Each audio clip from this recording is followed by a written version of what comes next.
A continuación, Quito TV.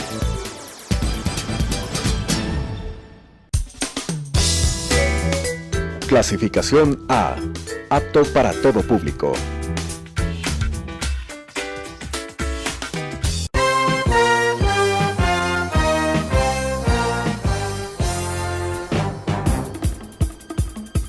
Un tiempo con las noticias desde la capital.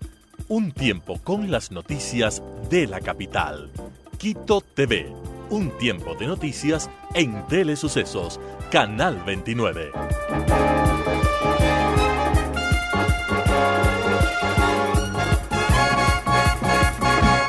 Amigos, bienvenidos a este espacio de entrevistas Quito TV por la señal de Telesucesos 29, señal abierta 73 TV Cable, 43 Claro TV. Además nos pueden seguir en tiempo real desde cualquier parte del mundo en Facebook como Telesucesos Quito. Tenemos invitado en esta mesa de trabajo al coronel Mario Pazmiño. Él es experto en inteligencia militar, una voz autorizada dentro de los temas que se dan referentes a la inteligencia.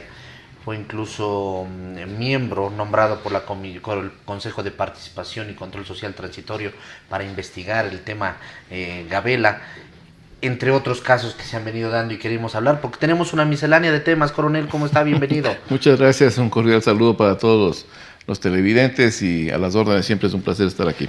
Hablemos un poco de una reactivación que se ha dado en el corredor del Amazonas, en la frontera con Colombia, sobre el tema de estas disputas de territorio que existen en territorio colombiano, disputas por un cartel, digamos, por un tesoro, si lo podemos llamar así, mal habido indudablemente, que es el tema del narcotráfico. Coronel, pónganos un poco en contexto, ¿qué es lo que está pasando en el corredor amazónico de la frontera con Ecuador?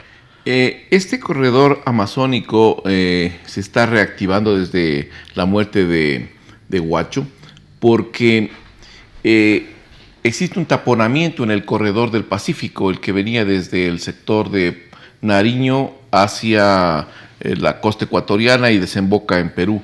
Es decir, lo que era frontera con San Lorenzo, todo Correcto. El tema de Tumaco. Ese es el corredor del Pacífico. Corredor del Pacífico. Y el corredor amazónico es el que atraviesa desde Orito, Puerto Asís, va hacia Lago Agrio, va a Altena, llega a Baños y de Baños se bifurca nuevamente.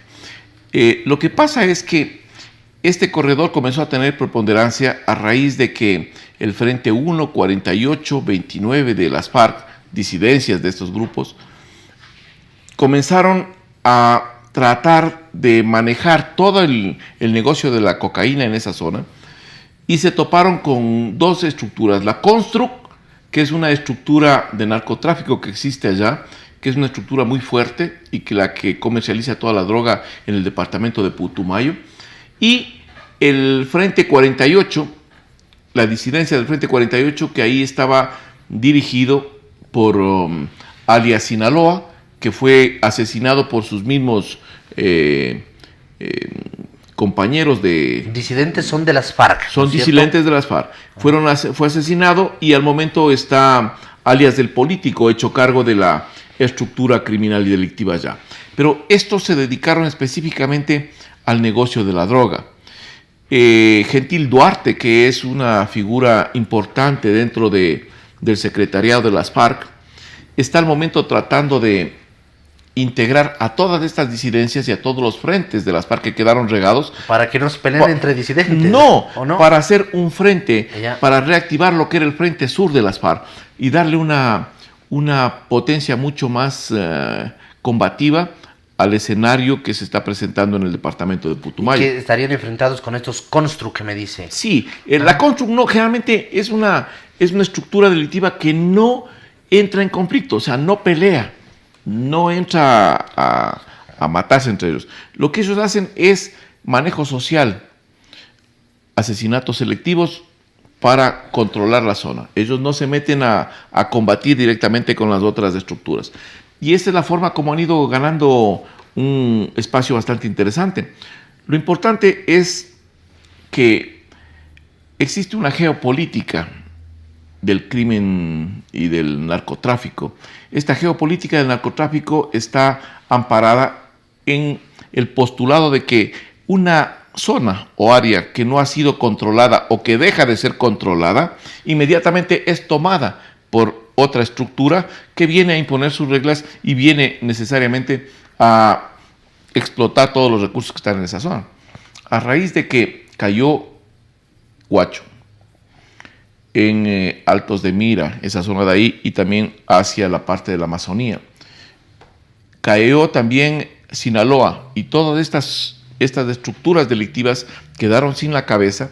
Inmediatamente las otras disidencias que están cercanas a esta tratan de tomar control de los espacios, de las plantaciones cocaleras, de los laboratorios y cristalizaderos, con el propósito de hacerse y mantener los corredores habilitados.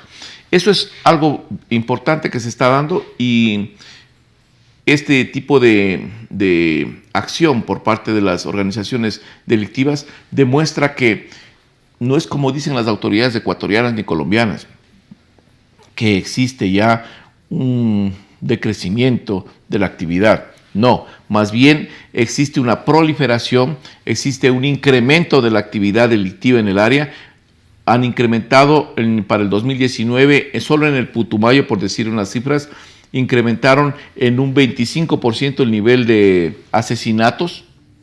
Solo hasta la fecha. Es una tasa sumamente alta. En el departamento de Nariño también se disparan las cifras de violencia. Con relación a los cultivos, el departamento de Nariño mantiene todavía la hegemonía de la exportación de cocaína a nivel mundial y la cantidad de hectáreas cultivadas. Se da un fenómeno bastante interesante. Cerca de 8.700 hectáreas comenzaron a ser erradicadas por los mismos pobladores en Putumayo, pero el gobierno no les da los recursos, la atención para comenzar a disminuir en mayor proporción. Putumayo se mantiene con cerca de los 25.000 hectáreas de cocaína en producción. Hay sí algunos elementos que manifiestan una reducción paulatina, pero al momento yo creo que se da un cóctel muy especial, el cóctel denominado cocaína disidencia. Es un cóctel de la inseguridad en la frontera norte. Y es un territorio que sigue estando en manos de grupos irregulares, es decir, se ha firmado un acuerdo con las FARC, existen grupos disidentes, pero no existe el control por parte del Estado colombiano, en este caso de esas zonas. Sí, yo creo que el famoso acuerdo que se firmó con las FARC fue una farsa política mal llevada por el gobierno del presidente Santos, que está dejando coletazos ya dentro de la infraestructura mismo colombiana y la afectación a los países vecinos. Lo que está haciendo el presidente Duque, Iván Duque, al momento, es generar una presión muy fuerte hacia la frontera colombo-ecuatoriana por parte de la Fuerza de Tarea Conjunta Hércules. Hay una presión fuerte a las disidencias que están operando en Nariño y Putumayo, y esto va a generar, lo que yo he venido anunciando desde mucho tiempo atrás, esto va a generar desbordamientos. Ya han comenzado los desbordamientos. Las autoridades a veces no se fijan en estos detalles, pero dicen no hay desbordamiento. Sí hay desbordamiento, porque el momento que traspasan la frontera, cerca de 270 familias. Que nos limita solo un río. Exactamente, pasan acá buscando la protección que le puede dar el Estado ecuatoriano.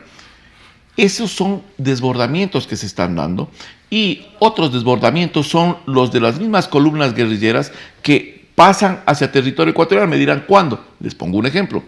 En el sector de Lago Agrio se dio el asesinato de un policía y un herido, salieron 2 policías más. Eso fue recién. Fue recién en diciembre.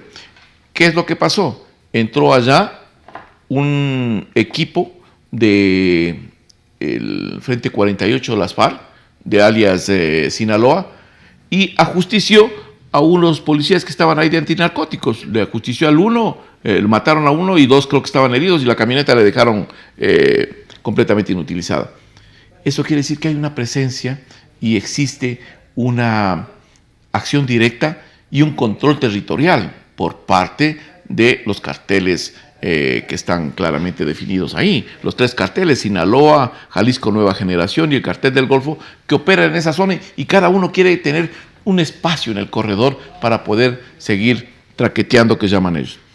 Eso es lo grave y eso es lo que las autoridades tienen necesariamente que rediseñar un sistema mucho más acorde con las amenazas que se están presentando. Porque no es que con la muerte de Guacho ya se solucionó el problema. Esto más bien yo diría, geométricamente ha destapado un sinnúmero de otros líderes pequeños que estaban tal vez en el anonimato. Algunos no salían, pero ante la muerte del líder, cada uno de ellos trata en lo posible de ubicarse y tratar de alcanzar un espacio de poder. Eso es lo que hemos visto en estos últimos días, en estos últimos meses también. Se ha detectado, por ejemplo, sembríos en el lado ecuatoriano, sembríos de coca, un aumento, porque indudablemente si esto desborda y pasa y ellos no pueden regresar, seguramente se están dedicando a la misma tarea en el Ecuador. Acá el país cambió de estatus a raíz del tema del efecto globo, pero el cambio de estatus del país, de un país de tránsito, que era el nuestro, en el 2005, cambia automáticamente a un país de acopio de droga y plataformas internacionales de distribución. Entonces, en nuestro país no vamos a encontrar mucha cantidad de laboratorios. No nos podemos llamar productores todavía. Exactamente, Ya. ni tampoco sembríos de coca, pero sí tenemos acá Acopio. donde se realiza el acopio y en grandes cantidades. Por eso es que al momento estamos viendo que el corredor amazónico se está reactivando, es porque la presencia de la Fuerza de Tarea Conjunta Hércules en Colombia y Esmeraldas en Ecuador están patrullando la zona y eso dificulta que estas organizaciones puedan sacar la droga tranquilamente hacia el exterior, desde los centros de acopio. Entonces hay un abarrotamiento de droga en los centros de acopio. Eso se ve representado en lo siguiente, que las capturas que se están haciendo ya no son de 100 kilos, 200 kilos, son de 1 tonelada, 2 toneladas, la presencia de un submarino, presencia de avionetas que caen, salen, entran. Eso es parte de este, yo diría, cerco que se está dando al corredor del Pacífico. Y eso obliga a que el narcotráfico no se va a quedar parado tampoco ahí. Indudablemente. Tienen que abrir otros corredores y es por eso el corredor del Amazónico el que está al momento desarrollando toda su infraestructura. Hay un punto importante. El punto importante es Baños. Baños se transforma en un punto de ramificación del narcotráfico. ¿Cuál Baños? ¿Baños de Agua Santa? El Baños Baños. de Tungurahua. Claro. Ya. Llega desde el corredor amazónico, llega desde Puerto Asís, baja por Lago Agrio, Valtena, llega hacia Baños y en Baños se bifurca. Un subcorredor va para Esmeraldas, otro para Manabí, otro para Guayas, para Loja y también van para El Oro. Y van hacia los centros de acopio y plataformas internacionales. Entonces, el corredor amazónico lo que hizo es una variante para poder seguir alimentando esos centros de acopio. Ya no los que están muy arriba, sino los que están más abajo. Por eso las capturas que se están haciendo en Manabí, en Guayas, en El Oro, se debe específicamente a esto. ¿Hay eficacia por parte de estos planes, el plan Hércules y el plan ecuatoriano, sobre este tema del narcotráfico? ¿Han sido eficaces? ¿Van en el camino correcto? Yo creo que este tema de la lucha contra el narcotráfico no es una lucha por la colocación de el que coloca más cantidad de soldados en la frontera. No es una lucha en la cual necesitemos forrar la frontera de soldados. No funciona así. Hay dos componentes para la lucha antinarcóticos. La una, un sistema de inteligencia altamente profesional y con recursos y tecnología que le permitan estar mucho más adelante.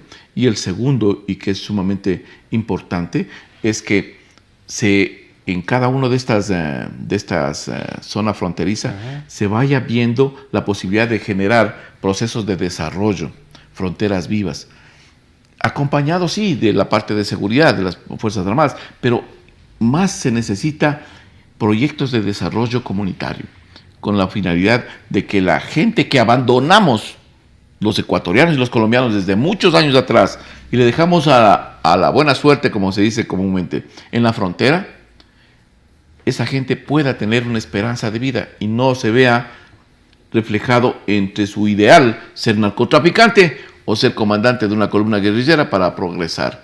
Eso necesitamos cambiar. Si no cambiamos de esa forma, la sociedad, el pueblo, los conciudadanos que están en la frontera seguirán en la postración social, económica y de inseguridad que viven. ¿Cómo entender que desde la famosa refinería del Pacífico, bueno, famosa refinería porque refinería no hay, nada. Es famoso terreno donde se pensaba construir la refinería del Pacífico, estaba operando un aeropuerto clandestino para el envío de droga? No creo que ese vuelo que detectaron haya sido el primer vuelo. Correcto. Existía un sinnúmero de tiempo atrás que estaba funcionando. Yo creo que lo que nos demuestra la narcopista esta del Aromo no es otra cosa que cómo operan estos carteles y estas organizaciones de crimen organizado. No crean que, como decía algún funcionario público, es la primera vez que estaban despegando, no. Ahí había ya un sistema marcado de señalética para poder aterrizar en la noche. Yo había manifestado una semana atrás de la captura de la avioneta, del operativo en el Aromo, que habían avionetas que ingresaban en la ruta que va hacia Pedernales, en la zona de ella, y que era necesario que se realice un análisis. Después el ministro de Defensa, y acompañado del comandante general de la Fuerza Aérea, manifiesta que existen 2.000 pistas que no son controladas en el país. O sea, sabemos de la existencia. Es que aquí hay una y no cosa, tenemos fuerzas armadas, todo no tenemos fuerza aérea. Todo mundo se bota la pelotita. No tenemos un sistema de radar oportuno para poder actuar. La Fuerza Aérea Ecuatoriana no tiene la capacidad de interceptar ese tipo de aeronaves. Entonces, seguimos en un proceso de indefensión. Dicen que el término indefensión no tiene que ser utilizado porque no es lo correcto. Yo creo y me ratifico, es indefensión, porque indefensión significa que las instituciones encargadas de la seguridad no pueden darle la seguridad al pueblo ecuatoriano. Y eso estamos viendo con la Fuerza Aérea Ecuatoriana y con el manejo de los radares. Que la torre de control de Manta detecta que existen objetos voladores, en este caso. No identificados. No identificados. Si los radares no están conectados al sistema de alerta temprana, entonces, ¿cómo podemos hacer esto? Es sumamente imposible. Y hay otra cosa. Aquí somos tan permisibles nosotros a decir, señores, ¿saben qué? Tenemos 2.000 pistas que no están identificadas, que están identificadas pero no están controladas.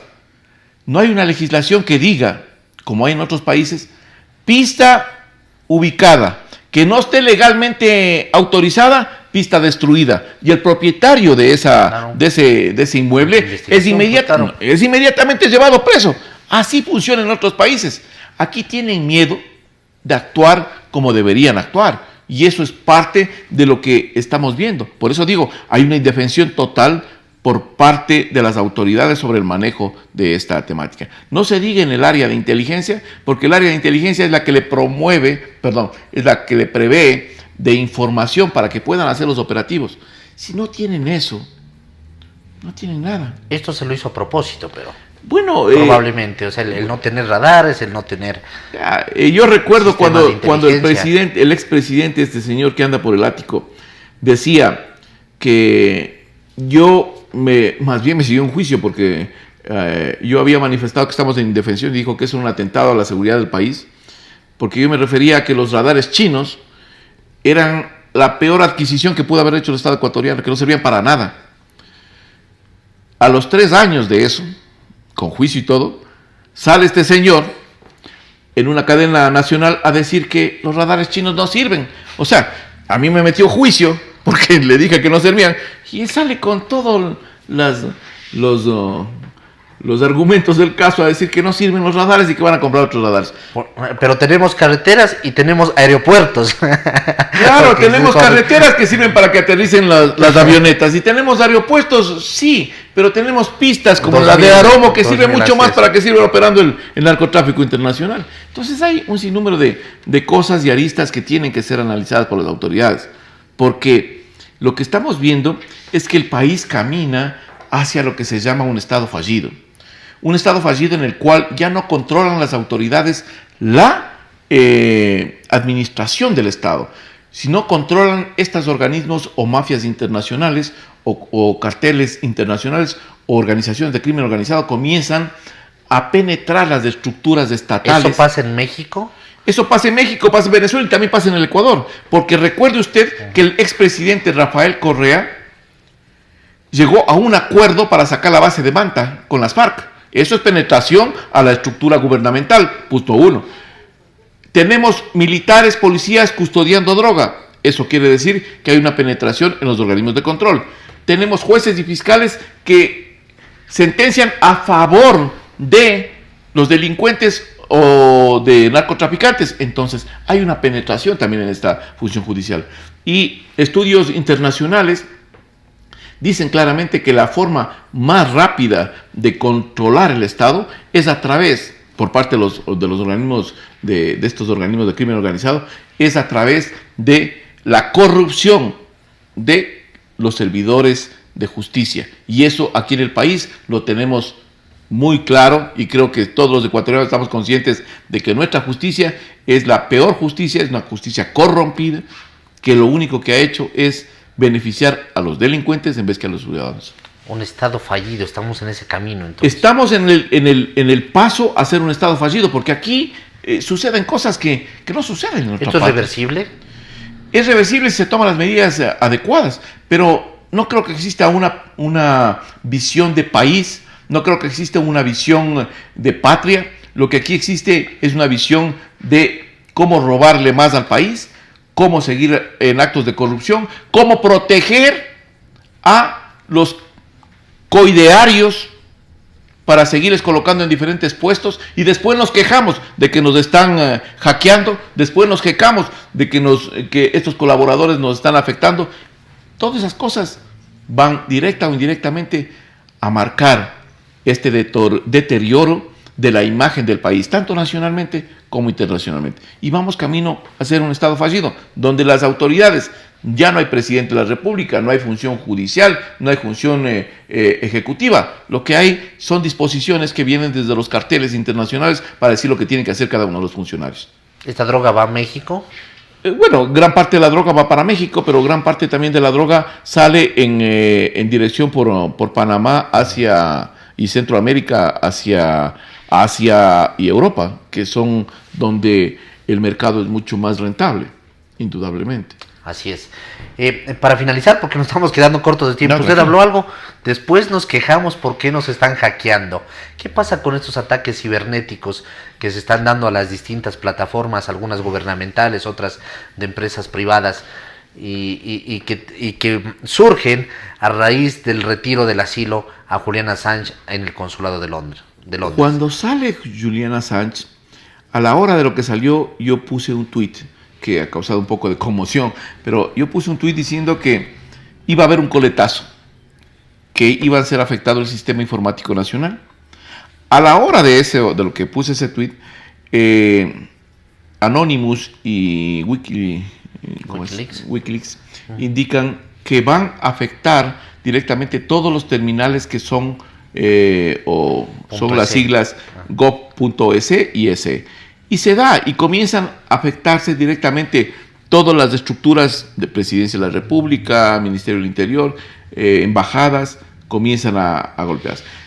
Lo que están haciendo al momento son denegaciones de servicios, pero esta denegación de servicios es solo para tantear qué nivel de seguridad tiene instituciones y cuáles son las vulnerabilidades que tiene para poder penetrar más profundo.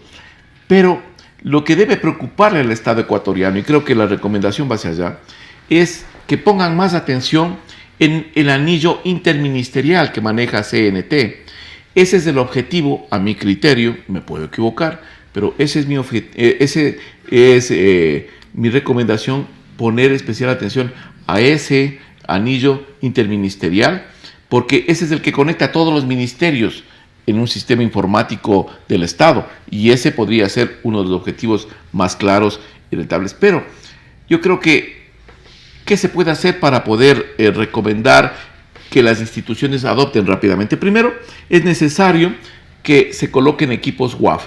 Estos equipos son equipos de protección tanto para servidores como para base de datos. Punto número 1. es necesario sacar certificados de seguridad. No los chimbos que decimos normalmente, sino verdaderamente certificados. Aquí utilizamos programas piratas y evitamos pagar, pero las licencias, sacamos en un kiosco por ahí, compramos y los instalamos. Eso permite rápidamente que los hackers y crackers puedan ingresar rápidamente a los sistemas. Doble autentificación para poder ingresar a los sistemas informáticos y un balanceadores de carga que permiten redistribuir el rato que tengamos una presión, digamos, de información o de pedidos de información. Creo que esas recomendaciones son vitales. Si sumamos a esto que el país necesita que se integre todos los sistemas informáticos nacionales para poder presentar una defensa adecuada y generar unas leyes. El COIP tiene que ser modificado porque las leyes que están marcadas en el COIP con relación a los delitos cibernéticos son muy pocas y eso no les permite a la policía, ni al ejército, ni a las instituciones hacer frente a estas amenazas. Amigos televidentes, hay gente que está defendiendo, tendrán sus razones a Julian Assange. Hay gente que estamos del otro lado, pero lo evidente es lo que pasa. Existe un terrorismo informático y que se dio, los hechos son claros, inmediatamente después del retiro del asilo. O sea, sabemos la calidad de persona que estuvo encerrada en el consulado en Londres, ¿no? Que apenas salió, enseguida se dieron los ataques informáticos. Tal vez no por parte de él, pero sí de la organización a la que él pertenece. Coronel, queremos agradecerle por haber estado aquí. Lo seguiremos invitando porque siempre existe una miscelánea de temas. Nuestro país es tan surtido, sobre todo cada con día temas negativos. Así que lo seguiremos invitando. Gracias, muy muy tenerlo amable, aquí. muy gentil. A la orden. Amigos, ha sido el coronel Mario Pazmiño, experto en inteligencia militar.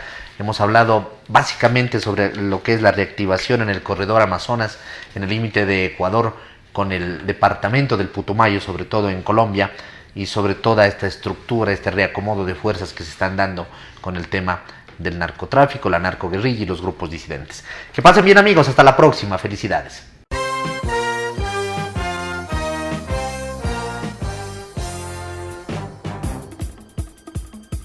Un tiempo con las noticias desde la capital. Un tiempo con las noticias de la capital. Quito TV, un tiempo de noticias en Telesucesos, Canal 29.